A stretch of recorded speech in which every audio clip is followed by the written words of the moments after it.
It's Judas Priest. Some heads are going to roll. 2:05, your Saturday afternoon. My name is Andrew Beckler, and I'm joined in the studio right now by Gordie Johnson, Bodine, and Friendly from Big Sugar. Welcome, dudes. Yeah.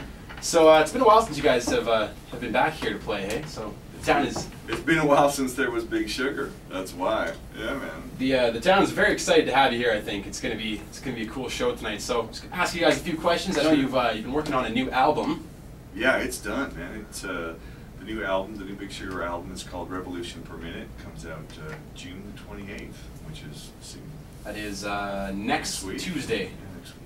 Awesome. So what can the fans expect out of this album, like compared to some of your earlier stuff? Because it's the first new album in about 10 years, isn't it? Yeah.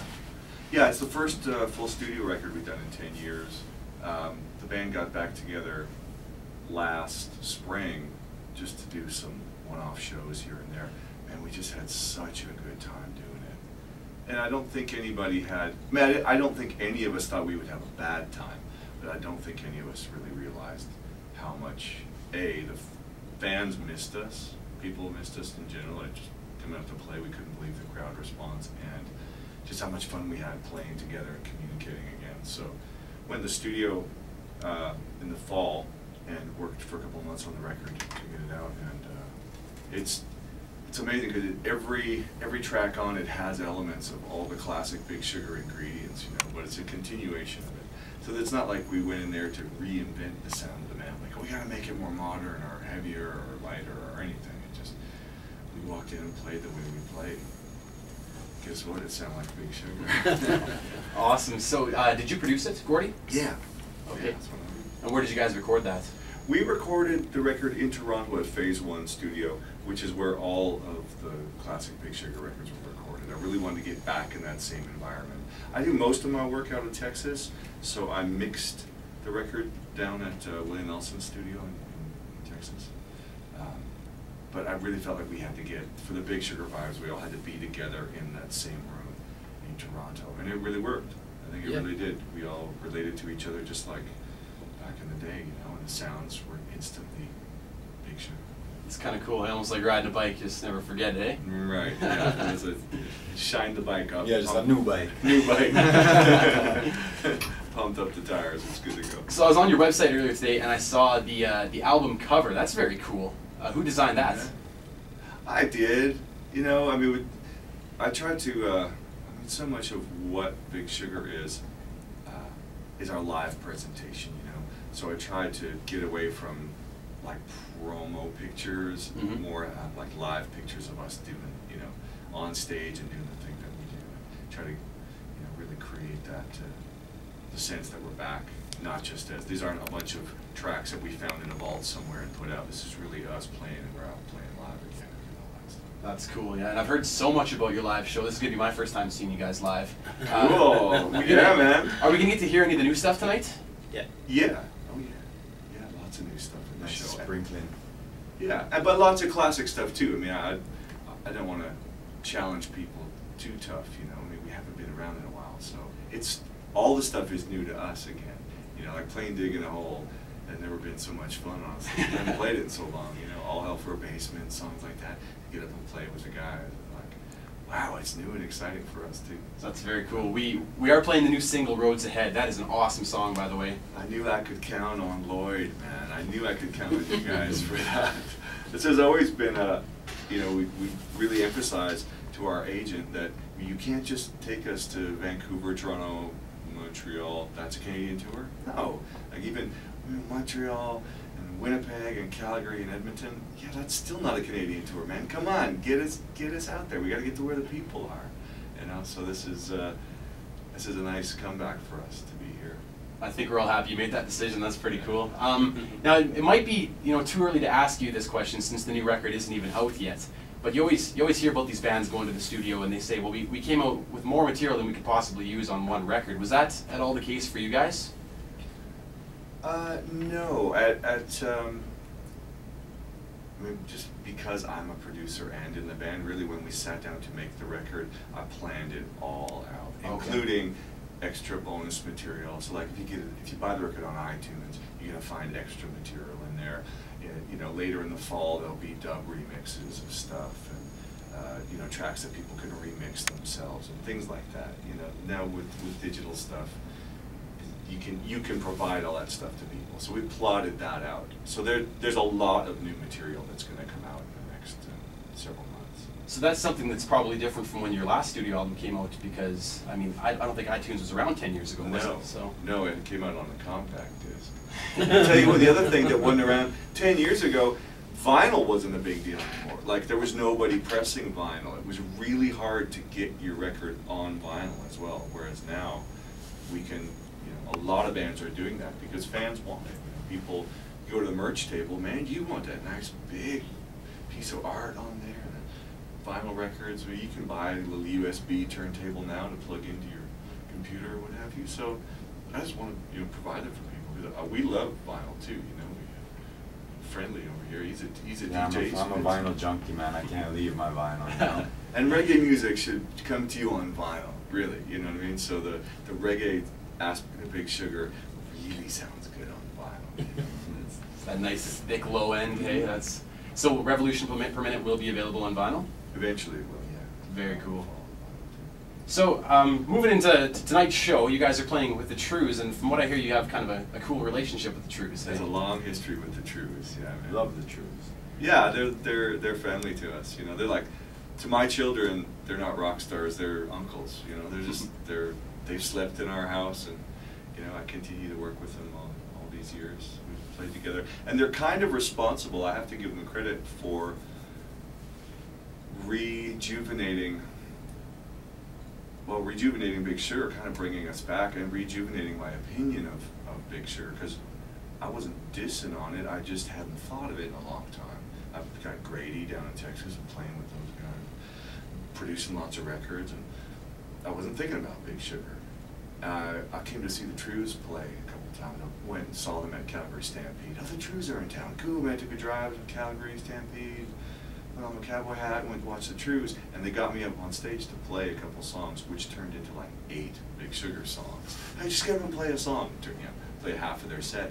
It's fantastic. Ended up doing a couple of gigs over the last 2 years with them, doing an entire night of Big Sugar music. And I kind of thought, wow, man, those songs are good, man. They're fun to play, and of course their love of the music, you know, is also infectious too. So I gotta big them up and give them credit for, if you love Big Sugar, you can thank the Trews for bringing it back. I know last time you were here, Gordy, you were talking to our morning show guy, Darren, and you had mentioned that when the Trews were first kind of getting their feet under them, you kind of took them under your wing. And I was thinking about that. I was thinking, was there anybody for you guys, when you were getting your start up, that kind of did the same thing for you, kind of acted as a mentor? Yeah, there was actually, and I'm really, it doesn't even sound true when I say it to you now, but 2 bands that were really, really kind to us when we weren't really anybody were Rush and the Rolling Stones. That's pretty heavy company. No kidding. Like, who could be a really difficult rock star, like holier than thou attitude having people, but the Rolling Stones? You would think, like the richest rock stars on the planet.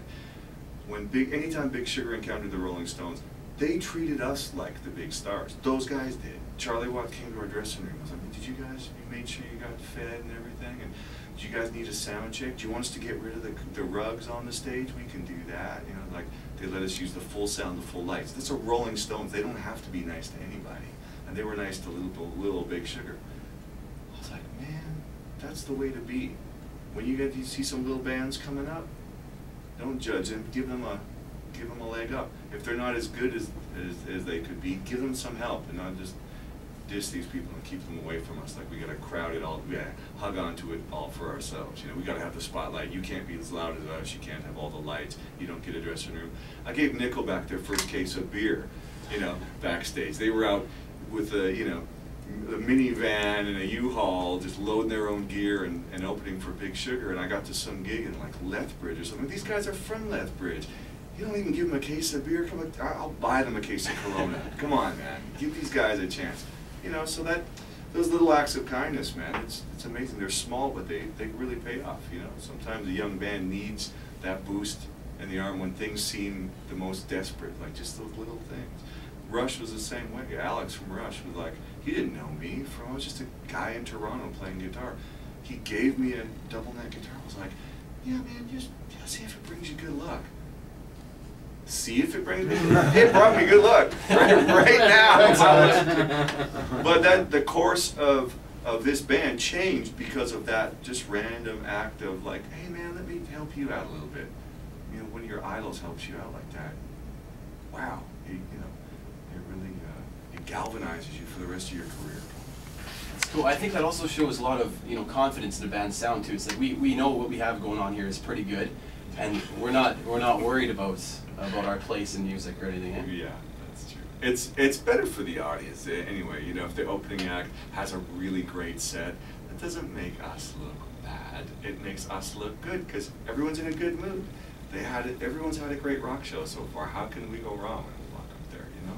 Do you feel you have to, if someone does have a hell of an opening set, like do you have to go out there and match it, or at least top it? You know. No, we just have to go out and be ourselves. That's what we were gonna do anyway. When I woke up this morning, so I'm gonna go out and mash it. Yeah, that's right. That's Yeah. what we were gonna do. So we just stay on course. You know?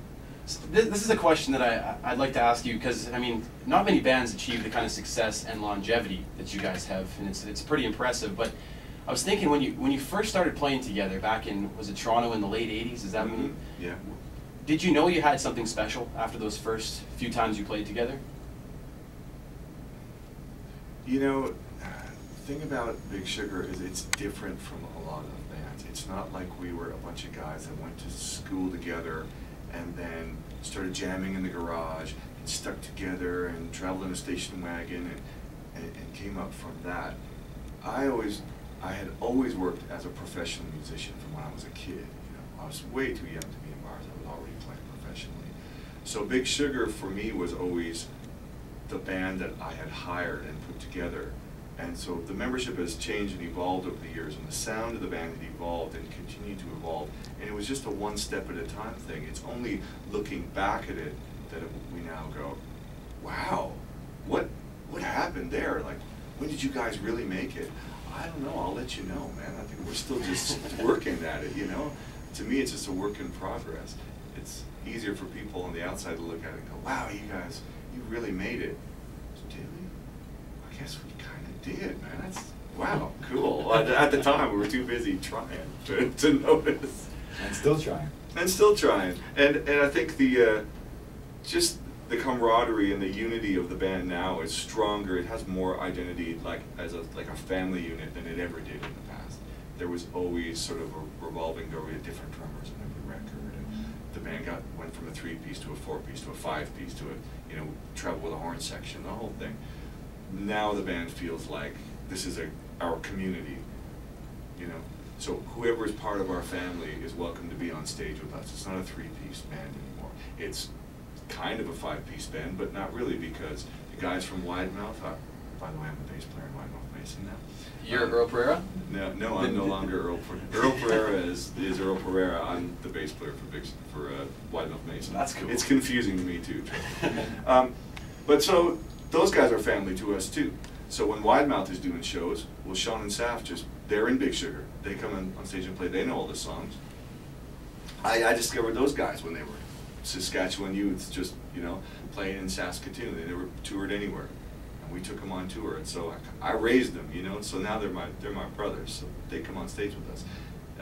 The guys from Bedouin Sound Clash. If they're in the same city as Big Sugar, they're in Big Sugar. You just come up on stage. You don't have to be invited. You know what I mean? The Trues, they're in Big Sugar. It's part of our community. They can just be on stage if they want to. They don't have to be invited. So are you hinting that we might see the Trues and Big Sugar share the stage tonight, or? If they're sober enough, they may get up on stage.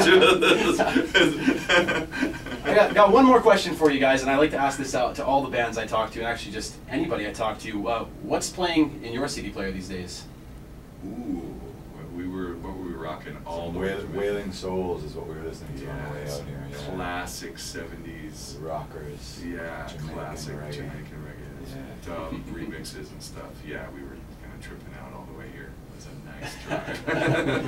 Very cool, dudes. I really appreciate you guys stopping by today, and we're looking forward to seeing tonight. Best of luck, eh? Yeah, man.